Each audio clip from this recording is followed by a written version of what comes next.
کام اور کر رہے ہیں تو یاد رکھیں بائبل کہتی ہے وہ کاٹ ڈالا جاتا ہے. ہمیں اس میں رہنا ہے اور پھل لے کے آنا ہے تاکہ ہماری مزید کانٹ چھانٹ ہو سکے. پانچواں اور آخری فائدہ کیا ہے آپ نکالیں جی. پہلا تسلنیکیوں 4 باب اس کی 15 اور 17 آیت پڑھیں گے کہ جب ہم یسوع مسیح کے اندر قائم کیے جاتے ہیں تو ہم نئی مخلوق بنتے ہیں, ہم اس کے بیٹے اور بیٹیاں بنتے ہیں, ہماری کانٹ چھانٹ کی جاتی ہے, ہمیں آسمانی مقاموں میں برکت ملتی ہے. اور پانچویں اور آخری بات ہے کہ جب ہم اس فانی جہاں سے کوچ کر جائیں گے, جب ہم مر جائیں گے, مسیح میں سو جائیں گے, اور یسوع مسیح روز عدالت کے دن جب اپنے لاکھوں فرشتوں کے ساتھ آئے گا, تو اگر ہم مسیح میں ہوں گے تو ہم جلالی بدنوں میں جی اٹھیں گے, پر اگر ہم مسیح میں نہیں ہوں گے جی ہم پھر بھی اٹھیں گے, مگر جب مسیح میں ہوں گے تو ابدی زندگی کے لیے جی اٹھیں گے, اور اگر مسیح میں نہیں ہوں گے تو ابدی ہلاکت کے لیے جی اٹھیں گے. ہاں جی بتائیں جی ذرا پڑھیں تسلنیکیوں, پہلا تسلنیکیوں 4 باب 15 سے 17 آیت پڑھ لیں ذرا.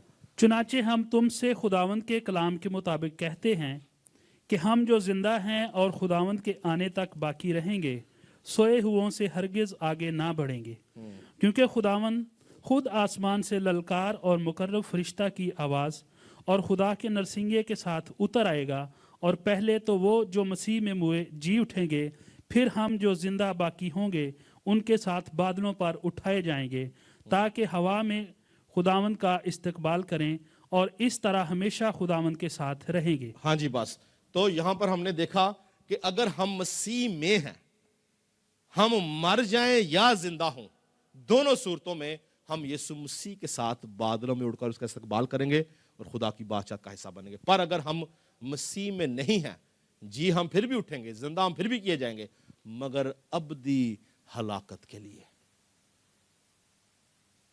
ہماری مرکزی آیت کیا تھی کہ پس اب جو مسیح یسوع میں ہے اس پر سزا کا حکم نہیں.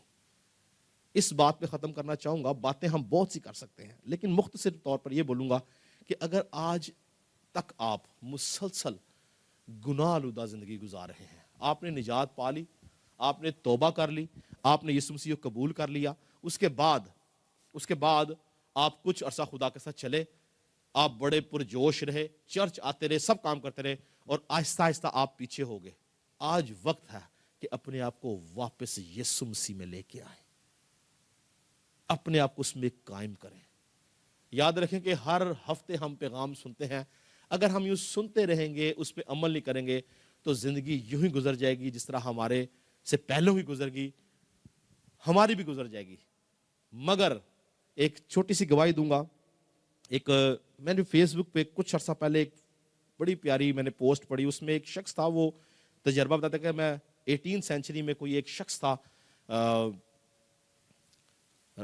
یورپ کی کسی کنٹری میں, اس کا نام ہارورڈ سم تھنگ, اس طرح بڑا ڈیفیکلٹ نام تھا. کہتا کہ میں اس کے پاس گیا تو مجھے اس کے بارے میں پتا چلا کہ یہ شخص بڑی مسیح کی منادی کرتا ہے, مگر آپ کو پتا اس کے علاقے میں اس کو لوگ پاگل کہتے تھے. تو کہتا میں جب اس کو ملا تو میں نے اس سے بات چیت کی تو اس نے پتا کیا مجھے بولا, وہ کہتا کہ یہ سارے لوگ مجھے پاگل کہتے ہیں. کہتا ہے مجھے پاگل اسے کہتا ہوں کہ میں ہر آتے جاتے بندے کو روک کہتا ہوں توبہ کرو, گناہ نہ کرو. تو کہتا ہے یہ سارے مجھے پاگل کہتے ہیں, لیکن میرا ایمان پتا کیا, کہتا ہے جب میں آسمان پہ جاؤں گا تو خدا مجھے پتا کیا بولے گا, Harvard I am very much happy because you took me very seriously. کہتا کہ میں یہ چاہے مجھے پاگل کہتے رہے, میرا ایمان ہے کہ جب میں آسمان پہ جاؤں گا خدا مجھے بولے گا کہ تو نے مجھے بڑا سیریسلی لیا تھا, اس لیے میں تیرے سے خوش ہوں. ہمیں یسوع مسیح کو اپنی نجات کو سیریس لینا یاد رکھیں.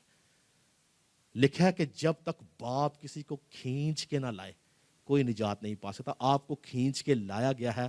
اگر آپ اس نجات کی اہمیت کو نہیں جانیں گے, آپ اس کی بے قدری کریں گے, تو یاد رکھیں کہ آپ سے زیادہ بدقسمت کوئی شخص نہیں ہوگا جس کے پاس نجات تھی اور اس نے اس سے فائدہ نہیں اٹھایا. جن کے پاس نہیں ہے وہ تو کلیم ہی نہیں کر سکتے نا, جن کے پاس نجات نہیں تو کلیم نہیں کر سکتے کسی بات کا. لیکن جس کے پاس ہے اور وہ اس کی بے قدری کر رہا ہے تو اس کا حساب لیا جائے گا. ہاللیلویا. اسی لیے ضرورت کیا ہے, آج ہم غور کریں اس بات پر, اپنی زندگیوں پہ چند لمحوں کے لیے اپنی آنکھیں بند کریں گے اور بس غور کریں اس بات پر کہ خداوند کیا میں تجھ میں ہوں, تیرا روح میرے ساتھ ہے. سب اپنے کندھوں پہ کھڑے ہو جاتے ہیں ہم. کیا تیرا روح میرے ساتھ ہے؟ کیا میں تیری مرضی کو پورا کر رہا ہوں؟ اگر نہیں کر رہا، آج ہم وعدہ کریں گے، اپنے دل پہ ہاتھ رکھیں، ہم دعا 1 منٹ کے لیے دعا کروں گا صرف.